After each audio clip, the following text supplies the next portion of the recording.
오늘 읽어드릴 책은 김달국 저자의 소설 춤추는 별입니다. 김달국 1959년 대구에서 태어났으며 영남대학교에서 기계공학을 전공했다. 1984년부터 포스코와 포스코건설에서 남이 만들어 놓은 잘 닦인 길을 가다 1998년 스스로 그 길을 떠났다. 그 후 방대한 독서로 홀로 서는 법을 배우며 2003년부터 책으로 쓰기 시작했다. 저서로는 황소의 뿔을 잡아라, 유쾌한 인간관계, 29세까지 반드시 해야 할 일, 유쾌한 자기계발, 유머 사용 설명서, 결혼 후 10년 등 다수가 있으며 기업체, 대학, 방송국 등에서 강연도 하고 있다. 현재 포항의 조용한 시골 마을에서 자연과 책 그리고 자신과 가까이 하며 유쾌한 삶 연구가의 길을 걷고 있다.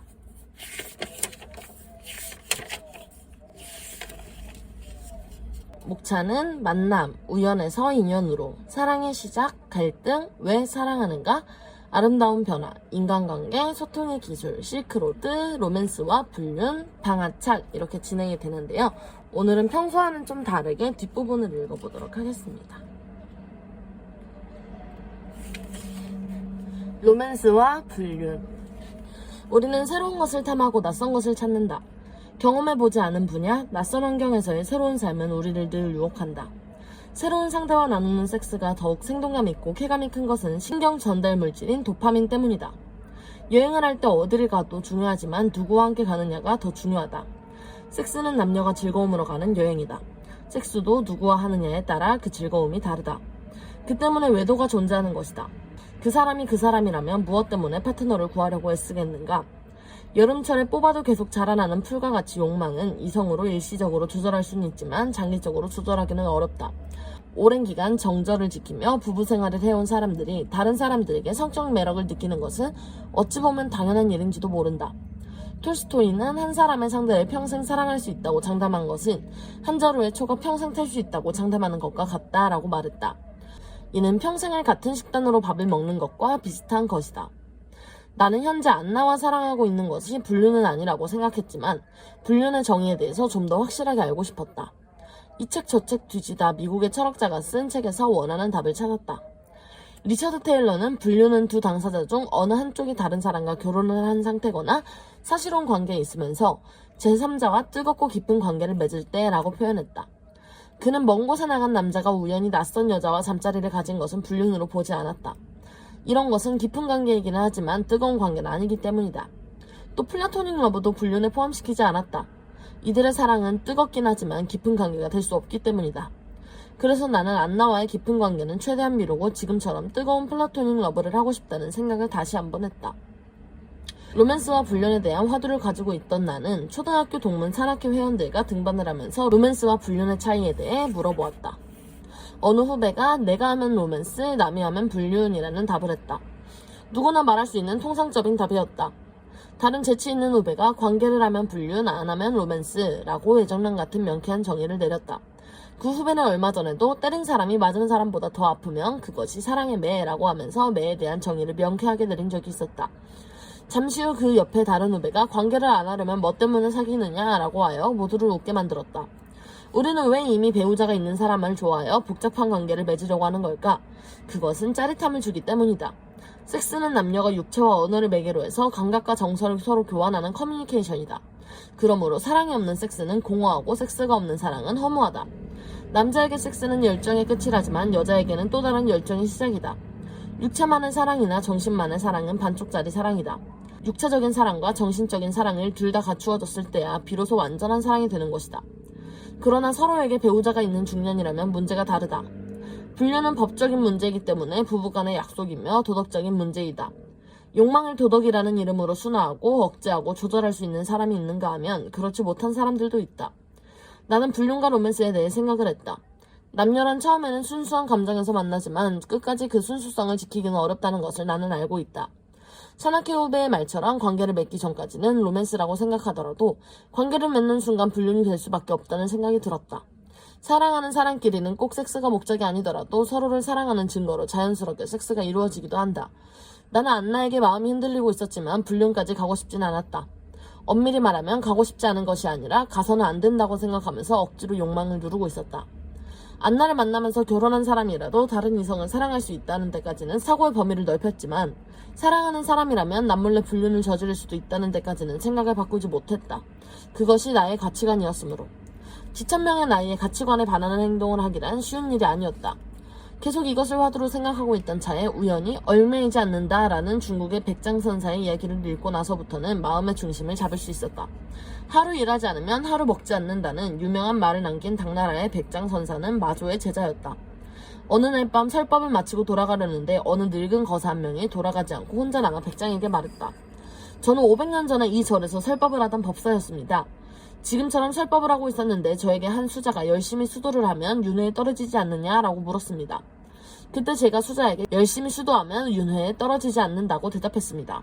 그랬더니 저는 당장에 축생지옥으로 떨어져서 이렇게 500년 동안 여우로서 살아왔습니다. 백장스님 대답해 주십시오.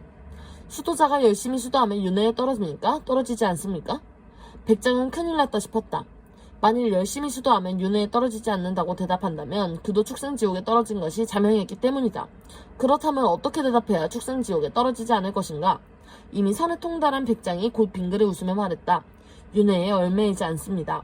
늙은 거사는 그 한마디에 아 그렇습니다 하고 깨달았고 동시에 축생지옥으로부터 벗어났다. 늙은 거사가 백장에게 절하면서 말했다. 내일 아침 수자들에게 뒷산 중턱의 바위로 앞에 가보라고 하십시오. 거기에 여우 한 마리가 죽어 있을 것입니다. 백장이 다음날 아침에 수자를 보냈더니 과연 거사의 말대로 여우가 죽어 있었다. 그 여우를 스님은 예를 다해 화장해 주었다.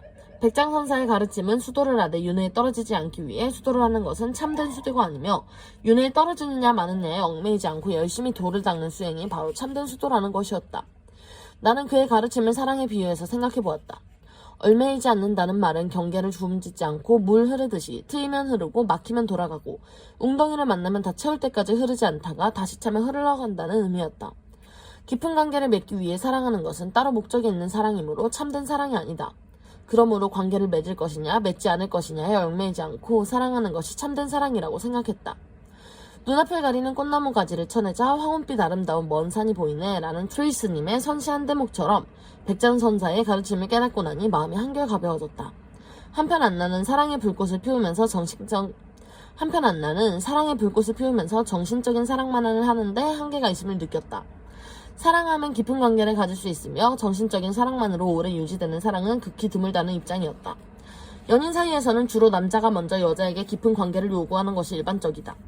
그러나 나는 안나를 만난 지 6개월 동안 가벼운 스킨십은 있었지만 안나에게 한 번도 깊은 관계를 요구하지 않았다.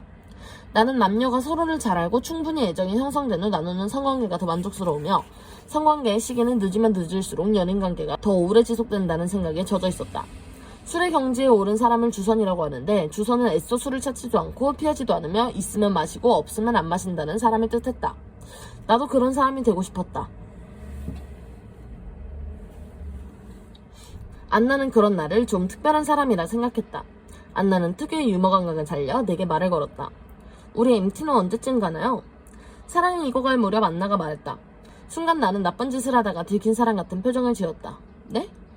그나마 다행인 것은 안나가 진지하게 말한 것 같지는 않고 농담 반 진담 반으로 얘기했다는 것이다. 안나가 다시 물었다. 우리 MT는 언제 가냐고요? 네? MT 모르세요? 한 번도 안 가보셨어요? 알죠. 몇 년 전에 집사람이랑 가봤어요. 부인하고요? 안나가 배꼽을 잡고 웃었다. 우리가 그런 데를 꼭 가야 하나요? 사랑이 깊어지면 몸도 같이 깊어져야 하는 것 아닌가요? 그런데 안 가려면 우리가 깊이 사귈 필요가 있나요? 안나가 내 눈을 똑바로 쳐다보면서 사랑의 근원적인 질문을 했다.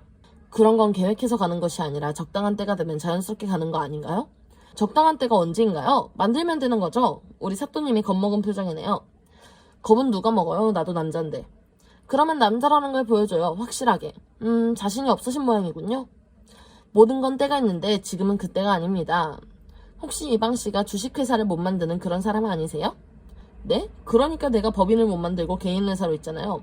아유 또 농담. 우문우답 아닌가요? 저는 우문이 아니거든요. 언젠가 고추의 매운맛을 보여줄 때가 있겠죠. 그때가 되면 지금 한 말을 후회할 겁니다. 대체 그때가 언젠데요? 수탉이 알을 낳을 때인가요? 토끼가 머리에 뿔이 날 때인가요? 안나가 계속해서 놀려댔다. 안나씨 마시멜로 이야기를 아시죠? 네, 몇 년 전에 읽었어요. 눈앞의 작은 만족과 유혹을 참고 견디면 언젠가 그 보상이 반드시 크게 돌아온다는 얘기죠. 마시멜로는 천천히 먹을수록 좋아요. 우리가 원하는 것을 손에 넣기 위해서 끊임없이 갈구하지만 그것을 손에 넣는 순간 정작 행복도 느끼진 못하죠. 삶도 마찬가지지만 연애의 본질은 그 순간을 즐기는 것이 아닌가요? 산의 정상에 너무 중점을 두자 보면 산 자체를 놓칠 수도 있어요. 우리는 우리가 산을 오르는 사람처럼 산다는 데 있어요. 우리는 오직 정상에만 도달하기 위해 안다라는 사람들 같아요. 산행의 묘미는 정상에 있는 것이 아니라 그 과정에 있는 것인데 말입니다. 세상에 절대적으로 옳고 나쁜 일은 없어요. 그때그때 다르니까요. 안나 씨는 화담 서경덕과 황진이의 아름다운 러브스토리를 모르십니까? 알아요. 황진이는 평생 서경덕을 흠모하였고 처음엔 유혹하기도 했지만 끝내 서경덕이 유혹에 넘어가지 않았어요.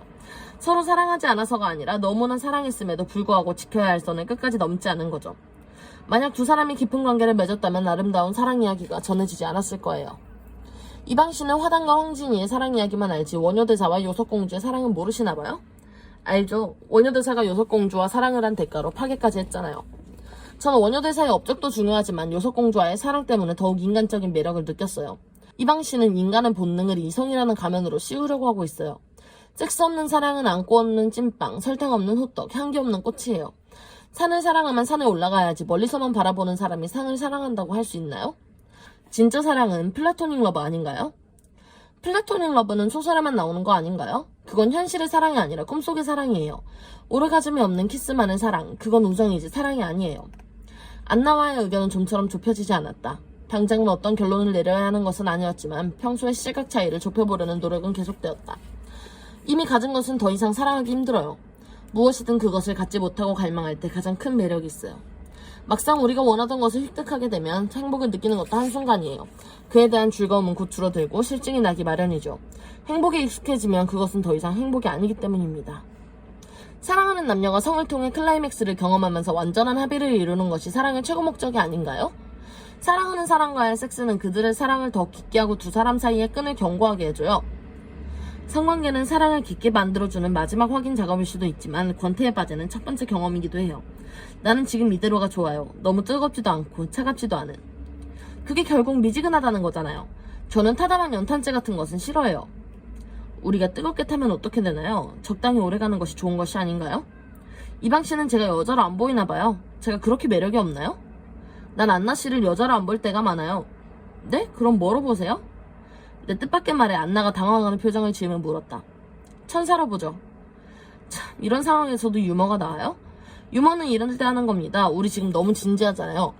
방금 안나 씨에게 매력이 없냐고 물으셨죠? 오히려 매력이 너무 넘쳐서 문제죠.